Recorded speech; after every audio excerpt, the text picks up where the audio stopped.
I thought I'd make a quick vlog. And before I get into anything controversial, I'll just tell you a little bit about what I've noticed.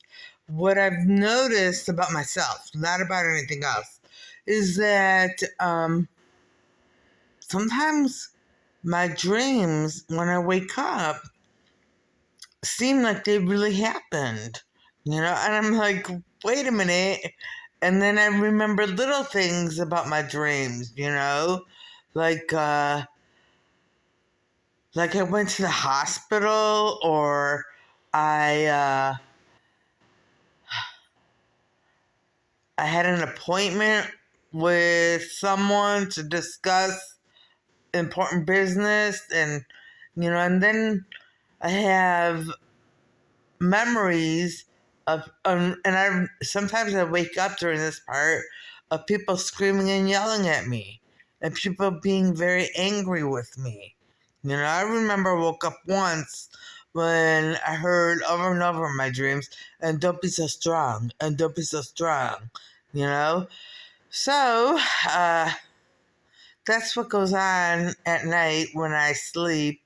Is I'd like to get a restful night's sleep, and sometimes I do, but because sometimes I do, but sometimes I'm just I keep waking up I because of my dreams and because of what's going on. I don't have nightmares. I don't. It's just like things. So I don't know. I don't know. And today I had a headache right here and right here. My throat was sore for about a half an hour. And so I don't know if like I have a cold or I'm catching the flu again or something. I don't know. All I know is that I did not feel well today. I did not. And I was trying to take a nap, and I kept falling asleep, and I think I was asleep each time for less than 3 minutes before I woke up again. I would fall asleep, then wake up, fall asleep, then wake up, fall asleep, and then wake up. And when I checked the time, it had only been a total of 1 hour, and I thought it was longer. You know, I guess seemed more dragged out because I kept waking up and falling back to sleep, I think. Anyway, so so I did run into a few people who I don't know, because they didn't say anything to me, at least not consciously, to me about my vlogs that spoke about, the system and, you know, the LGBTQ community, which I really do. I hope we can make peace at some time, because I just think of them as human beings, you know? So many other groups are cursed that, but I mentioned that one. I don't even know why I mentioned that one. Well, I mentioned that one because they deserve to know. They deserve to know. So that's why I mentioned that group. But I'm telling you, in psychology, we learned that minorities really get the short end of the stick. We learned that in the past, minorities who contracted syphilis were told there was nothing wrong, just so that people could study them, or they would give people syphilis just to see what would happen. So, I don't know. When I think about that, I think, that's pretty messed up. And I know my body was mutilated, You know, could it be because I had mental problems, or could it be because, well, maybe because I had mental problems and they just decided, hey, we're just going to mutilate your body. Okay, maybe. And that's why it happened. No, it's not why it happened. Anyway, that's not why it happened. But there are other people involved in my life. Anyway, so I don't know, but I just letting you know. People are out there, and now they're studying everyone, you know.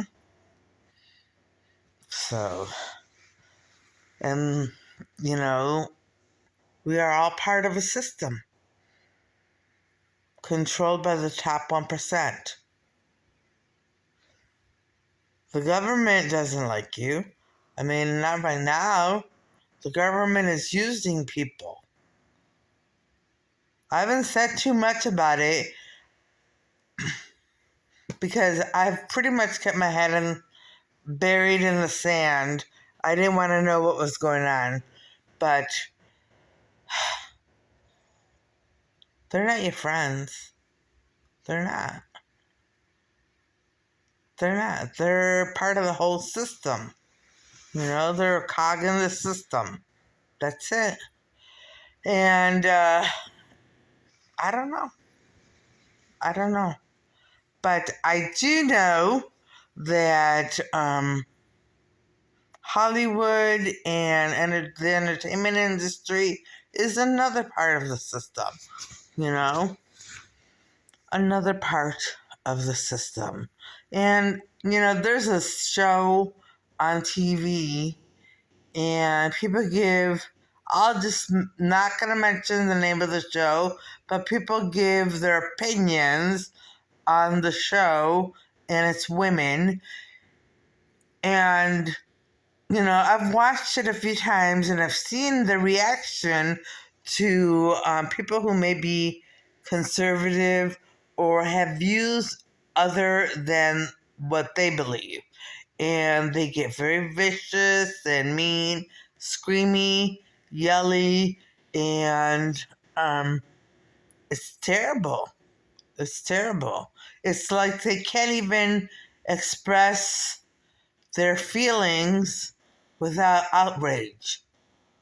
You know, it's like, I mean, can you at least have a discussion? I don't know. I don't know if they can, because they lose it all the time on that show. Anyway, and I'm not saying what show it is. I never said what show it was. So, I don't know. Please direct your lawsuits somewhere else. Anyway, and I often imagine, you know, what would they say to someone like me if I went on that show? You know, like I'm saying right now, I believe in Jesus. I believe that Jesus is everyone's God. I believe that a more conservative point of view, not to the extreme, but a more conservative point of view is freeing. It's more freeing than it is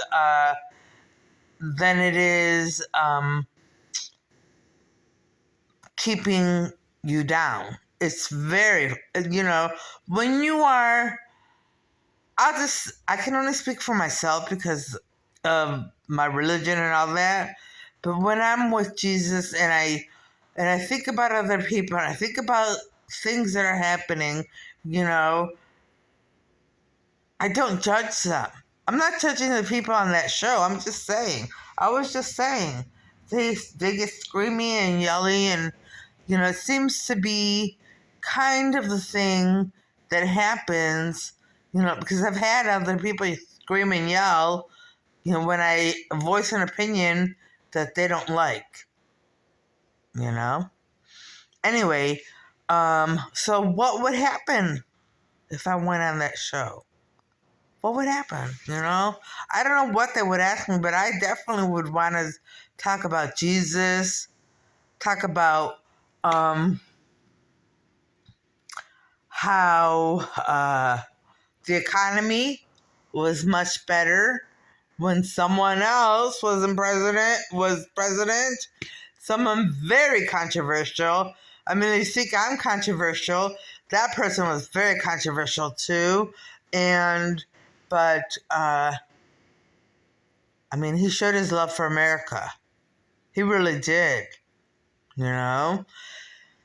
Anyway, uh, but what would they say to me? I started off by saying, I believe that the country is worse off right now than it was when President Trump was in office. And the country was very prosperous when President Trump was in office. And I wonder if that's as far as I'd get because they'd be screaming and yelling. I don't know. I don't know. I don't know. So, but I don't know. I mean, the country to me, it was much better off. Much better off. And I'm stronger now. I think I'm able to handle criticism and people yelling at me now. And, because it took a long time for me to get, to recuperate from everything that I've been through. And, negative comments and all of that. I probably could handle all of that now. But I don't know why my men don't allow me to have comments. So, and because that would be too many comments. So I'd probably have too many comments, and I don't know.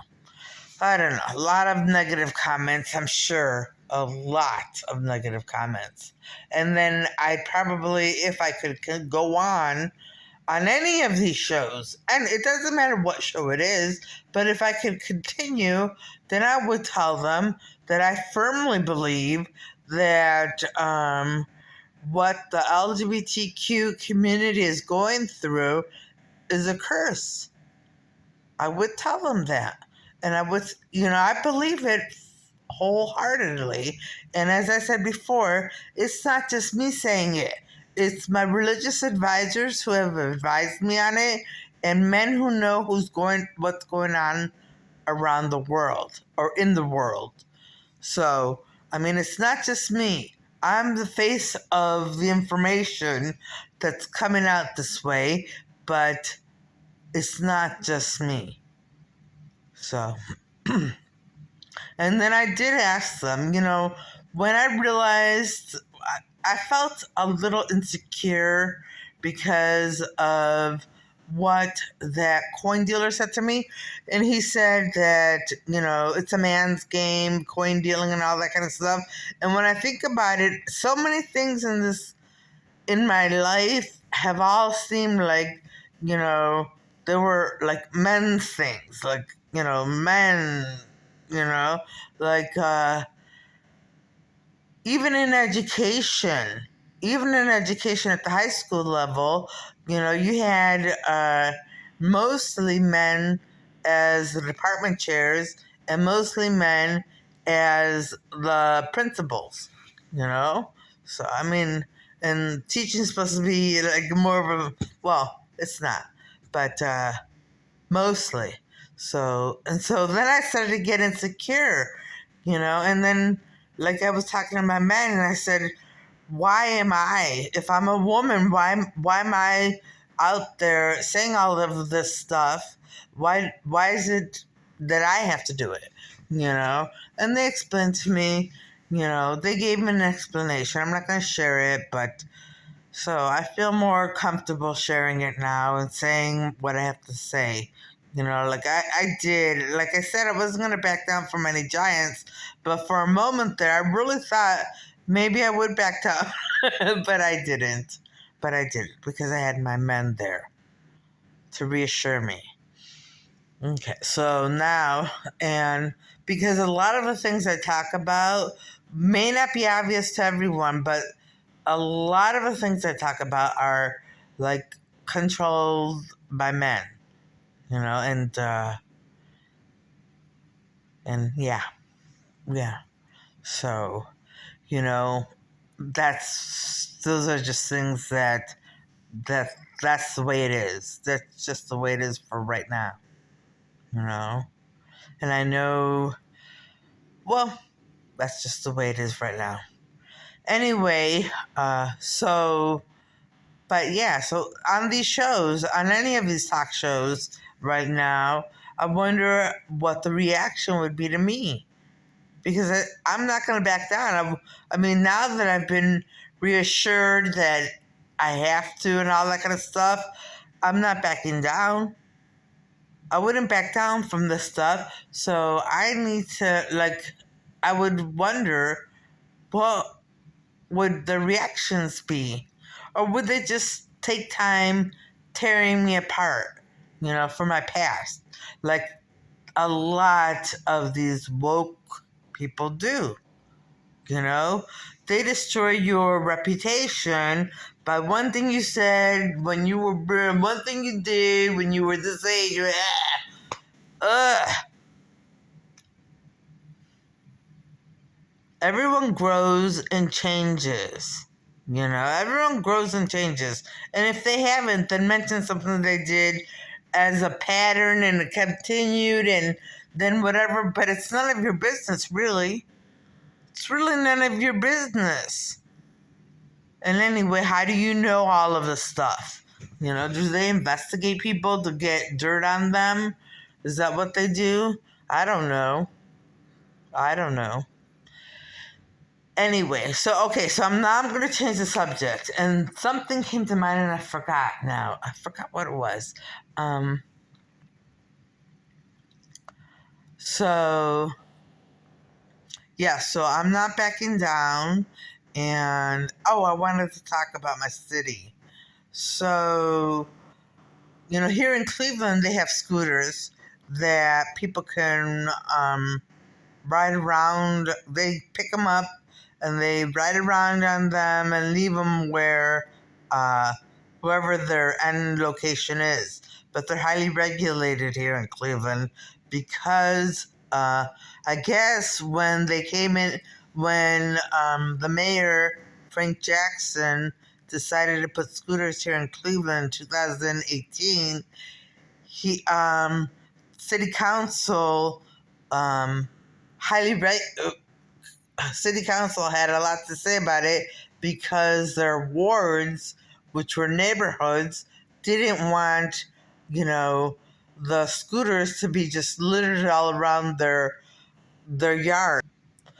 Didn't want the scooters to be everywhere in the neighborhoods. So I don't know what all the regulations are for them, but I thought that was nice that Cleveland has them. And now I see electric bikes, and I think they're part of the city too. That's a really great thing too, an electric bike, because the scooters, I'm kind of worried about people, standing on a scooter and scooting along. So I don't know. But I'm glad